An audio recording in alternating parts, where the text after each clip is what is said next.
So, picture this. You're on Wall Street. A single guess, a single prediction can literally be worth millions of dollars. But what if the secret to making a better guess doesn't come from a perfect logical machine, but from a totally different kind of computer that actually embraces chaos? We're about to dive into some amazing research that pits high finance against the strange world of quantum noise. In the high-stakes game of algorithmic trading, every single move is a bet. It's a prediction.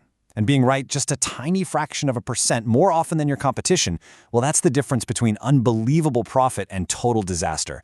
It's a world that is absolutely obsessed with precision. And this brings us to the big, central paradox that we're going to explore. What if the path to a better financial forecast isn't about perfect calculations, but about harnessing the built-in randomness, the noise, of a quantum computer? Sounds crazy, right? Okay, so to really get this, we need to zoom in on a very specific and notoriously difficult problem in the corporate bond market. I mean, that's basically it. Predicting chaos is what traders are trying to do every single day. See, unlike the stock market, the corporate bond market is kind of like a blind auction. Information is scarce, patterns are buried deep, and the whole system is what physicists would call stochastic, which is just a fancy way of saying it's fundamentally random and unpredictable. At the heart of it all is trying to guess something called fill probability. Think of it like this. A trader's algorithm offers a price for a bond. Is the client on the other end going to take it? That's the fill probability. It's kind of like trying to predict if a new song is going to be a #1 hit. You've got some data, sure, but there are so many hidden variables and just human factors that a perfect prediction is pretty much impossible. And this slide really nails why it's so tough. You have this incredibly complex web of market forces. The data you get is often incomplete or patchy. And because it's a blind auction, you have no idea what your competitors are bidding. Your algorithm is essentially making a very, very educated guess in the dark. So you're faced with this incredibly difficult classical problem. What do? Well, if you're the researchers at HSBC and IBM, you decide to bring in a completely new kind of tool to the fight. Now this is the crucial part. They weren't using the quantum computer to make the final call, not at all. Instead, they used it as a kind of preprocessor. Imagine you're looking at an abstract painting, and it just looks like a mess of colors. But then someone hands you a special filter. You look through it, and suddenly, boom, a hidden image just pops out. That's the role the quantum computer is playing here. So here's how that works in practice. On the left, you've got the normal way of doing things. You feed all that raw, messy market data straight into an AI and hope for the best. On the right, you have this new hybrid approach. The quantum computer gets the first crack at the data. It kind of chews on it, transforms it, and then passes it along to the same classical AI. The whole point is to make those hidden signals easier for the AI to pick up on. It's really a simple 3-step workflow. 1. You take a real market event, and we're talking over 200 different data points for a single trade inquiry. 2. You feed those numbers into a quantum circuit, which then spits out a new transformed set of numbers. And 3. A standard AI model then learns to predict the fill probability using this new quantum-enhanced data. And this setup allowed the researchers to stage a really fascinating competition, a direct head-to-head battle to see which type of data would give the AI the biggest advantage.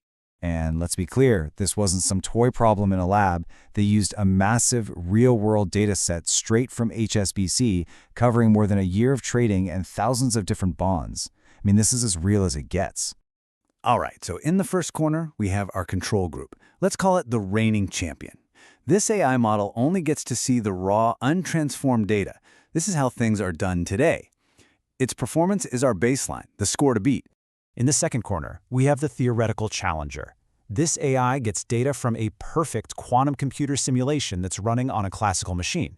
So you can think of this as the ideal scenario, what we'd hope to get from a future flawless quantum computer. No errors, no noise, just pure quantum computation.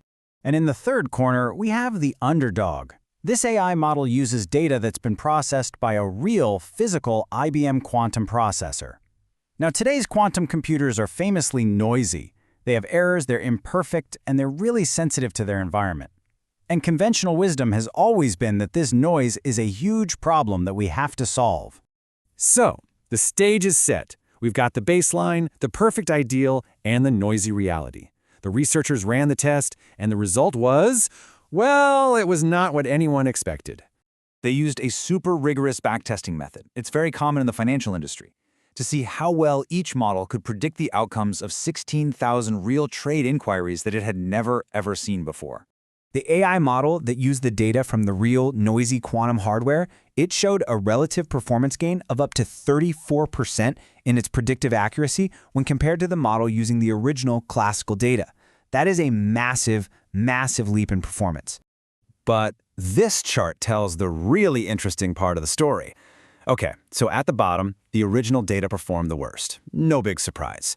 The data from the perfect quantum simulation did better, which kind of makes sense.